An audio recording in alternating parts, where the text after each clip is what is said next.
A woman faces charges for hitting a 7-year-old boy with her car and then driving away Friday. We know the rain is coming this week, but when? Here's Tyler Malden with weather. Don't let that fool you. Look over here. They look pretty clear. They're nice and shiny and sleek. But as that sleet continues to fall, all this slush, it's going to get hard. Now he's helping wounded veterans with the particular struggle they face when they come back to the States. People are camping in downtown Chattanooga, hoping their actions will help families living on the streets. They also removed her red Jeep from the side of the mountain. That Jeep is now in the Hamilton County Crime Lab, and the next phase of the investigation begins. Both sides will be going through massive amounts of evidence, and Judge Stillman will check in on the attorneys throughout 2012. There's no way to really tell how high it is unless you're looking at the street signs, or if you just take an old-fashioned rock and you just kind of toss it in there and just listen to the splash and the sound. The first ceremony was their mistake, but as for Sunday's service, they say the guard followed all procedures and required policies. I had to turn my heat on last night because it was so cold. I know, it's the last few nights, but 7-day forecast, I think your grades may be coming up a little bit. Okay, let's see it. At the Heritage Funeral Home in Fort Oglethorpe, you can see behind me the American flag has been lowered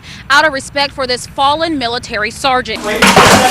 It was a race against the clock. We began just to move the furniture up. We went and got sandbags. And the water at the Cleveland Salvation Army. We were trying to seal the doors and water just kept pouring in. Heavy rain caused heavy flooding in downtown Cleveland, leading to ankle-deep water in these storage rooms. We put some social media to work, got us some volunteers in. Most of those volunteers were students out of school for Labor Day. And it's where we do our church and help a lot of the community out, so we need to make sure this place stays clean. Like, why stay at home and watch TV when we can be out helping somebody? As volunteers were inside, their efforts were also needed outside. And it used to be right here. It floated over. Floodwaters trapped cars at this garage closed for the holiday. It just rose so fast that both of their vehicles were just flooded out. But that's the creek out there where all those trees are at. Just down the road, emergency management officials start voluntary evacuations at these apartments off Blythesbury Road. As you can see, the water's starting to creep closer to the doors, but some residents say they're staying put. Well, we're upstairs here, so I'm not too concerned about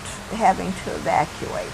Unless, I don't know, it affects the electricity. Darlene decided to stay. Others attempted to leave, but the rising water made it difficult. Worst I've seen in 3 years that we've been here. With many of the roads now blocked, residents appear to be preparing for a last-minute getaway as the rain continues. And the Salvation Army says it will continue its efforts one bucket at a time. You feel like the little boy putting your finger in the lake. City leaders want the club to close, but others are calling it a Christian ministry. Here's the latest. According to this promo video we found, Saturday's teen party was supposed to be big. Everyone's invited. It was also supposed to be safe. The will not be allowed. Instead, 9 people were shot as the party ended. Chattanooga police say 2 rival gangs opened fire on Cherry Street. At least 400 teens were at the Club Fathom party. I'm not shocked, I'm angry. This is ridiculous. There's no excuse for this. As police investigate the Christmas shooting, Councilmember Manny Rico says he wants the 412 Market Street location closed. This is really a cancer right down there, just like fire and ice. It needs to be shut down. We believe Jesus has called us to go into culture, to be in the world, and yet not be of the world, to tell the world about Jesus. Martin Scott is a Georgia state representative and the pastor of River City Church. It's housed in the same location as Club Fathom. This is a place where you can actually see some action and see hearts changing. River City Church didn't host the party. A second church located in the building did, but Scott attended the gathering. You know, I guess what you call a hip-hop party. And it's the first time I've ever been to a party like that. He calls the shooting a shame, but he understands why a church would organize such a party. Then they'll have true peace, and there'll be less violence, and so that's why we are here. Whether it's a ministry or a menace, 9 people were shot, and Rico says that shouldn't happen. If they're Christian people, then they know, obey the law. There's a curfew.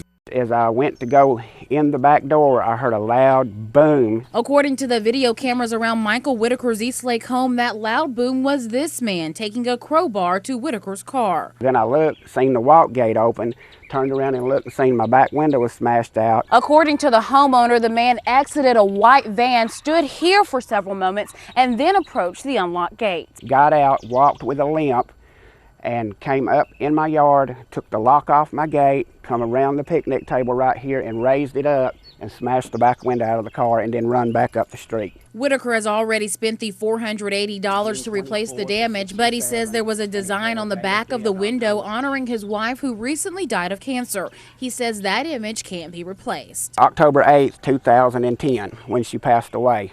And I lost that sticker as well. The video shows this car was the only one in the driveway at 6 p.m. last week when the vandalism happened. The family says the smashed window has something to do with the recent court case. Whitaker testified about a man illegally dumping tires nearby. And I had a feeling what happened and who it was, but it's just hard to prove it. This father and son have gone to the police, but they aren't satisfied with the investigation. All they want you to do is fill out a report, you know, and just give you a card and tell you somebody will get back in touch with you, and then nobody never does. So now this family has taken justice into their own hands. They've uploaded security video to YouTube, hoping someone might know something about this smashed car window. News 12 at 11 starts now. Good evening, I'm Shelby Coates. Thanks for joining us for News 12 at 11. Chattanooga police arrest 3 men they say shouted racial slurs and threw fireworks at African-American residents in Eastlake. Now those who witnessed the attack are speaking out. It's tonight's top local story. Residents say the fireworks caused damage to several units, including breaking this window. A woman faces charges for hitting a 7-year-old boy with her car and then driving away Friday. Ray County Sheriff's deputies are investigating how a man's body ended up in a ditch. A gas leak shuts down parts of Broad Street Saturday. The action unfolded in front of our studios. Fire officials tell us a contracting company was pulling up old pavement. Shelby? Thanks, Tyler. A hot couple of days. President Obama sat down with congressional leaders tonight to try to come closer to a deal to lower the nation's deficit. Republicans say they need a deal before they sign off on raising the nation's debt limit, and the clock for that is ticking. Here's the story as we cover the nation. Welcome back. Those in the East Ridge area now have a new and better place to shop. This weekend, the Salvation Army held its grand reopening for its East Ridge store. 2 Dalton men spent the weekend running on treadmills for 24 hours straight. It's an effort to raise money for local drug and alcohol rehab center. The men had plenty of food and water on hand, and they also took bathroom breaks, so don't worry about that. Now it's time for sports. Here's Webb. No relief from the heat anytime soon. Even those mornings don't even feel like mornings. I know. So be careful, drink plenty of water, and wear light clothing. Have a good night.